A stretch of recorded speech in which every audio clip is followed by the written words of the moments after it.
He rested where he had been placed by Thalasiac, gathering his power and his thoughts. This creature truly knew more than any, including the greatest of the daemons, himself and Spine. One day he would learn how, but until that day he would continue to grow his power and fight back against those lights above the primes. He glanced across the landscape where he sat, taking in the barren vista, littered by small demons that he had first practiced duplicating. His first shades.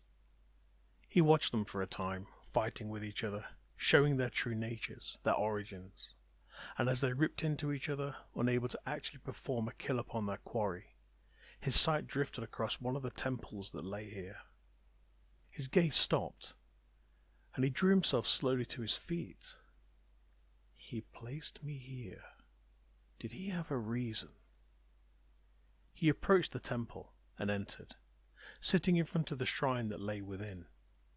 He wondered why he would be drawn here, and then he realized that this shrine, this place that had once been of divine channeling, was dedicated to one of the fallen, those he now held within his power. He touched the shrine and concentrated, reaching out to the hosts he had taken, and found he could reach them directly, easily in fact. The ties to them still existed. The tethers were permanent unless cleaved by divinity, it seemed.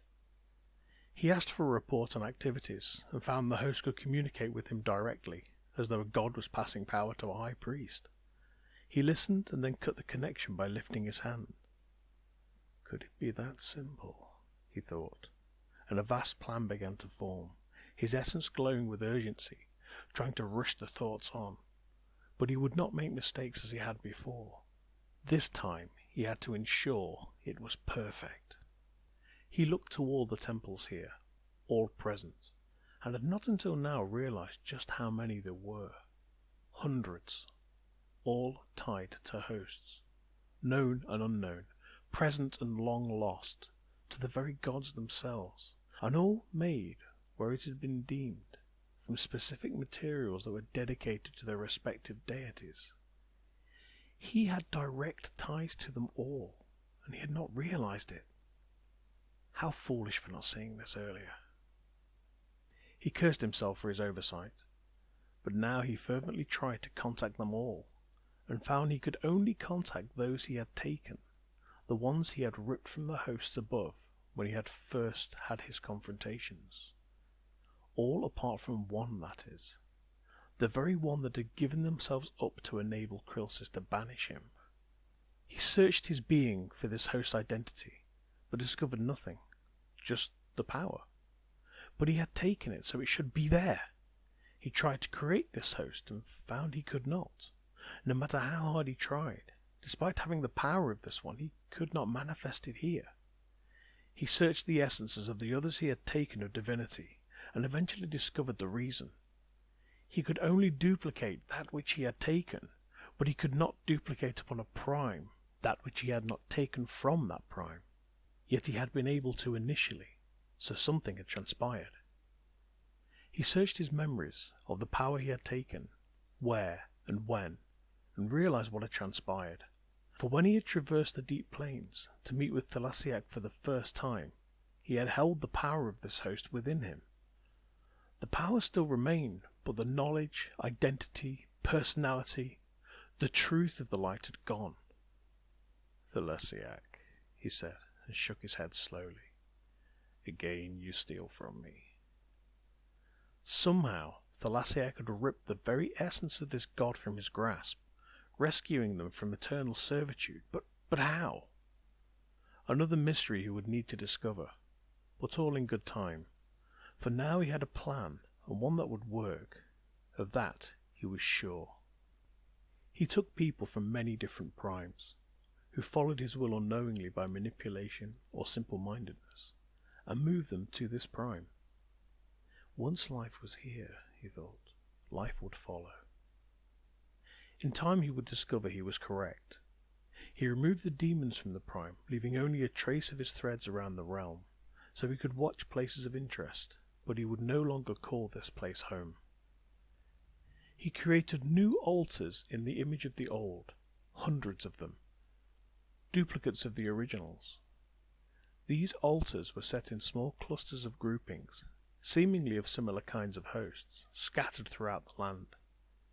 Each cluster was secluded, hidden away inside small caves or hollows, with winding passageways and hard-to-find entrances, over time overgrown or partially collapsed by the land, as life began to work its magic upon it, with roots returning from trees and grasses and small animals burrowing through the terrain.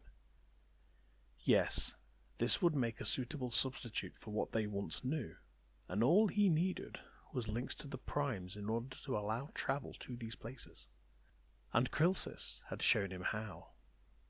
Upon a prime he was present upon, he used his link to his old home, sensing his threads afar, and attuned an altar to that place. It shone like a beacon in the void, albeit a small one, of his unique magic. None could distinguish it from that of divinity, but it would sense strange and unearthly, and that is what he needed. A lure, to bring those already of the light to this unknown place, to find out why this divinity had no known identity to their senses. He let the beacon shine, and coerced the priest of the lights to ward it in its buried temple. The priest sensed it, and was drawn to it, trying to fathom just what it was they were sensing. They entered the portal, and set about investigating the prime they found themselves upon. Eventually they discovered a shrine that seemed to call to them individually, as though their own fraction of divinity was somehow divining the location of the corresponding altar. This was highly advantageous, as it seemed like attracted like, and so his ruse would be more likely to succeed. He waited, and the priest eventually knelt and communed before the altar of his own divinity. This was it, a direct request to his tainted altars. He replied, asking that they gift a portion of their own body, in order to help them return to this broken land. And they did so, believing they followed their true light's request. They had no idea, no way of knowing they were offering him the secrets of their specific prime's own god. He tried to manifest the powers he could sense from the priest's offering, and was overwhelmed to see he could now do so upon this other prime he stood upon. He could only draw those specific to that god, that this priest themselves could perform, or had witnessed firsthand from their god. He requested the priest show him his power, and the priest did so, chanting and performing rituals, showing him knowledge he needed to know. The priest saw this as a divine test, and eagerly wished to prove himself as the one who was seeding this newly discovered prime with his own god, to effectively spread the seed and the very essence of his deity's powers to this dark land. The priest was overjoyed with this experience, elated to be the first and chosen of his brethren. If only he knew what he had done, for it was the first crack in his prime, and he struck the first chime of the end of times of this now doomed world. He sat back in his old demonic conquest, the first he had taken, and as it was now his own home realm, he needed to make a few changes. He poured power into it, creating a vast network of islands floating in the darkness, interconnected by walkways that defied the laws of nature, twisting around, upside down, in and out of seeming existence.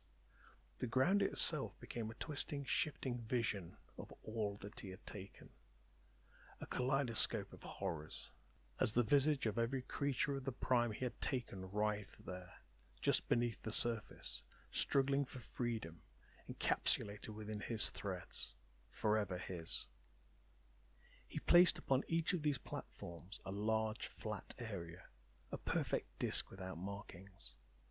Here, each of his hosts would reside in their new homes. His own dark host now had their own miniature domains, but they sat within his own, and as such, it was nothing more than a show of his supreme control over them, his demonic nature clearly shining through, as surely no creature, living, eternal, or dead, would ever see them, let alone live long enough to recount this sight. Each host had a tether crafted, which directed power to his central position, an immense protrusion from the ground, mountain-like, but in all directions, pushing beneath the layer of ground he had created like a grand spiked sceptre, encircled by a disk of souls. Here he would sit and command them, and set about refining his machinations to unleash upon the realms.